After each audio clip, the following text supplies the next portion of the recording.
ఇంకోటి గురు శిష్యులకు అర్థం ఏంటి? గురువు శిశువు. ఇప్పుడు నల్లాల నీళ్ళు వస్తున్నాయండి, కింద బిందె పెడతాం, ఆ బిందె ఎప్పుడు ఖాళీగా ఉండాలన్నమాట, అప్పుడే ఆ నల్లలో నీళ్ళు నింపచ్చు. శిష్యుడు ఏంటి అంటే బాగుపడాలని కోరుకునేవాడు, గురువు ఏంటంటే బాగుపడాలని ఆయన దగ్గర ఉన్న ఏదైతే జ్ఞానం అందించేవాడు అనమాట. గురువు అందించేవాడు. ఎప్పుడైనా కూడా నిజమైన గురువులు ఎప్పుడు కూడా ఏది కోరుకోరండి, ఆశించారనమాట. ఎందుకంటే వాళ్ళ పూర్వజన్మ కర్మ బట్టి ఆయు కర్మచ విత్తం చ విద్యా నిధనము వచ పంచైతాని విసృబ్జంతి గర్భస్థవ దేహిన అంటాడు చాణక్యుడు. ఆయుష్, మీరు ఎన్ని సంవత్సరాలు బతుకుతారు, ఆయు కర్మ ఏం పని చేస్తారు, ఆయు కర్మచ విత్తం ఎంత సంపాదిస్తారు, ఆయు కర్మచ విత్తం చ విద్య ఏం చదువుకుంటారు, చ విద్యా నిధనము వచ మీరు ఎప్పుడు చనిపోతారు, ఇది మీరు పుట్టినప్పుడే డిసైడెడ్ అండి.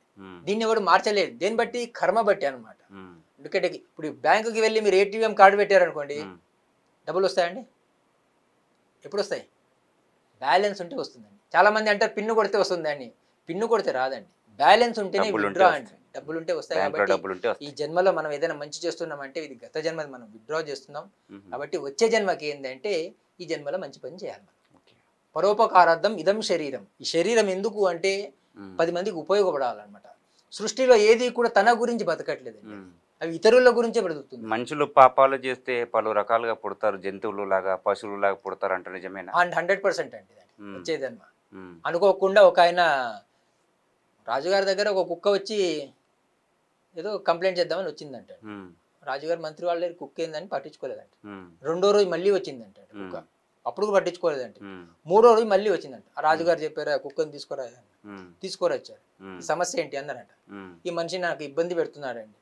కరెక్టేనా, ఇప్పుడు ఆ మనిషి నేను ఇబ్బంది పెడుతున్నావు, ఇప్పుడు ఏం చేయమంటావు అని అడిగారంట. ఆయన గుడి చైర్మన్ చేసే స్వామి అన్నదంట కుక్క. ఆయన ఇబ్బంది పెడుతున్నావు నువ్వే అంటున్నావు, మళ్ళీ ఆయన గుడి చైర్మన్ చేయమంటావు, ఏంటి విశేషం అన్నంట. పోయిన జన్మలో నేను కూడా చైర్మన్ అయి ఉండే అండి, అందుకే కుక్కగా పుట్టాను. ఇప్పుడు ఇందాక మన తిరుమల విషయంలో లడ్లు విషయంలో చాలా డిస్కస్ జరుగుతున్నాయి, ఊరు అంతా జరుగుతున్నాయి. కాబట్టి మనం చాలా చేశాం. చూసేవాడు ఒకడు ఉన్నాడండి. ఏదైనా కూడా దాన్ని బట్టి మన జీవితంలో, అందుకే మనము ఎప్పుడు కూడా జీవితంలో అబద్ధాలు ఆడకూడదండి, అన్యాయం చేయకూడదండి, అందరి మంచి కోరేవాళ్ళు. దేవుడు ఉంటే ఇంతమందికి చాలా మందికి అన్యాయం చేస్తూ జరుగుతుంది కదా, ఎన్నో జరుగుతున్నాయి ప్రమాదాలు, సరైన సంబంధం పెట్టుకోకపోవడం, ఎన్నో ఘోరాలు ప్రమాదాలు జరుగుతున్నాయి కదా, వీటన్నిటిని కాపాడొచ్చు కదా. అందుకే సరైన ఆయన సృష్టించాడండి, కానీ మనకు ఒక దారి కూడా చూపిస్తున్నాడండి. మనకు వేదాలు ఉపనిషత్తు ఒకప్పుడు మన గుడిలో ఇవన్నీ చెప్పేవాళ్ళండి, మంచి చెడు గురించి చెప్పేవాళ్ళండి. ఈ దారి మంచిది, ఇది చేస్తే మంచిదని. కానీ ఈరోజు చెప్పేవాళ్ళు లేరండి, పోనీ చెప్పినా కూడా వినేవాళ్ళు లేరండి. శ్రద్ధాభక్తి. కొంతమంది వాదన ఏంటంటే దేవుడు ఆపొచ్చు కదా వీటన్నిటిని. దేవుడు ఆపేవాడు కాదండి. దేవుడికి ఆపాలనుకున్నప్పుడు ఆయన ఆపుతాడండి.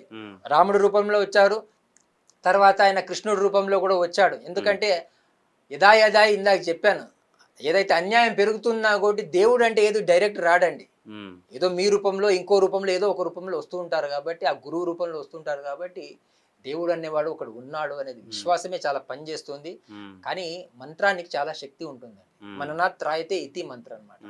100 పనులు మానేసి భోజనం చేయాలంటే, 1000 పనులు మానేసి దానం చేయాలంటే, 1,00,000 పనులు మానేసి సేవ చేయాలి. కలియుగంలో మంత్రం కంటే దేవుడి నామం ఎక్కువ పనిచేస్తుంది అంటారు కదా. కోటి పనులు మానేసి భగవంతుడి నామస్మరణం చేయాలంటే, స్మరణంలో స మర్చిపోతే మరణం అనమాట. అసతోమా సద్గమయ, తమసోమా జ్యోతిర్గమయ, మృత్యోర్మా అమృతం గమయ. ఎంట్రికలు పండుతున్నాయంటే టికెట్ RACలో ఉందండి. బర్త్డే సెలబ్రేషన్ మంత్రం అంటే అందరు చెప్పలేరు కదండి, చెప్పాలండి, చెప్పలేరు కాదండి. ఇది ఇంట్లో ప్రతి తల్లి తన పిల్లలకు ఏదైనా నేర్పించాల్సింది ఉంటే ఫస్ట్ మంత్రం నేర్పించాలి. బాగుపడాలని తల్లి కోరుకుంటే ఆ పిల్లలకు ఇవ్వాల్సిందే మంత్రం అండి. మననాత్ త్రాయితే ఇతి, నిన్ను తరించాలి, నువ్వు తరించాలి, బాగుపడాలి అంటే ఆ మంత్రం.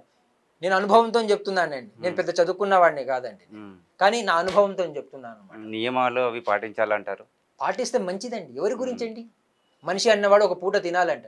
ఇప్పుడున్న బిజినెస్ లైఫ్, ఇప్పుడున్న బిజీ లైఫ్ లో అన్ని పాటించుకొని చూసుకొని పాతకాలంలాగా వెళ్ళాలంటే సాధ్యమేనా? కొన్నిట్లో ఆప్షన్ ఉంది, కానీ అప్పట్లాగా ఇప్పుడు ఉండాలంటే మీరు ఒక మాట అన్నారండి, పాతకాలం అన్నారండి. నేను ఒకటి చెప్తానండి, సూర్యుడు మారలేదు, చంద్రుడు మారలేదు, మారింది మనమే. మనమే మారినాం, మనుషులే మారారు కాబట్టి మనమే మారాలండి. ఇది భగవద్గీత చాలా క్లియర్ చెప్తుందండి. ఉద్ధరేదా ఎలా సాధ్యం అంటున్నాను. ఎలా సాధ్యం అంటే జపమేనండి. ఇప్పుడు ఈ కలియుగంలో అందరూ ఈ దేశం బాగుపడాలి, ప్రపంచ శాంతికి రావాలి అనుకుంటే ప్రతి వాళ్ళు వాళ్ళకి సంబంధించిన దేవుళ్ళని స్మరణ చేయాలండి. స్మరణంలో మర్చిపోతే మరణం అండి. ఉమ్, కాబట్టి భగవంతుడి నామస్మరణ మించింది ఏమీ లేదు. ఉమ్. నా చిన్నప్పటి నుంచి నాకు అది అలవాటు నేను ఎందుకు అంటున్నానంటే మంత్రజపం చేయాలంటే కొన్ని నియమాలు పాటించాలి అంటారు. అవును. దేవుడి నామానికి ఎలాంటి నియమాలు అవసరం లేదు కదా అని నా భావన. ఒకటండి, ఏదైనా గురు ద్వారా పొందితే దానికి ఒక శక్తి ఉంటుందండి. ఇప్పుడు మనమే ఒకటి ఏదో వండుకొని తిన్నాం అనుకోండి, ఏముంటుందండి, అదే మనం ఆ భగవంతుడికి సమర్పిస్తే అది నైవేద్యం అవుతుంది అన్నమాట. భగవంతుడు స్వీకరించింది మనం స్వీకరిస్తే మంచిదని. ఇవన్నీ వాళ్ళ వాళ్ళ ఒక అనుభవంతో, పెద్దవాళ్ళు మన గురువులు వాళ్ళకు ఒక దాని, ఇప్పుడు మనకు కొన్ని తెలియదండి, మన తల్లిదండ్రుల అనుభవంతో ఉంటారు. ఒరే పిల్ల ఇది చేయకరా, అది తినకరా అని. ఇప్పుడు కరెంట్ ఉందండి, మీకు తెలియదు అది కరెంట్ ఉందని. కరెంట్ ముట్టుకుంటా అంటే షాక్ కొడుతుందని వాళ్ళకి తెలుసు. కాబట్టి వాళ్ళు ఏం చెప్తారు, దాన్ని ముట్టుకోకరా నాన్న, ఈ పని చేయకరా నాన్న, మందు తాగకరా నాన్న, మంచి పని చేయరా నాన్న అని పిల్లలు తల్లిదండ్రులు మనకు చెప్తూ ఉంటారు. ఎందుకు? వాళ్ళు ఒక అనుభవంతో ఉన్నారు వాళ్ళ జీవితంలో.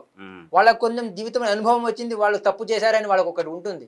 కాబట్టి నా పిల్లవాడు బాగుపడాలని మనకు వాళ్ళ అనుభవాలు ఇస్తుంటారు. వాళ్ళే మన ప్రథమ గురువులు. కాబట్టి మన తల్లిదండ్రులే మనకు పార్వతీ పరమేశ్వరులు. నేను ఇందాక అడగదా గురువు ఎట్లా పుట్టారని. అందుకే మన తల్లిదండ్రులే మొదటి మనకు దైవం అండి. అంటే నా జీవితం నా అనుభవం చెప్తున్నా.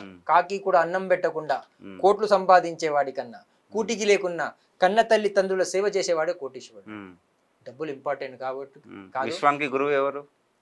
పరమాత్మ. కాబట్టి ఏదైనా కూడా గురువే ఇంపార్టెంట్ భారతీయులకి. క్యూ న్యూస్ ఛానల్లో పనిచేయటకు అనుభవం గల సీనియర్ వీడియో ఎడిటర్స్ కావాలను సంప్రదించవలసిన నెంబర్ 8688926084. qnewsads@gmail.com ను సంప్రదించండి. లైక్ చేయండి.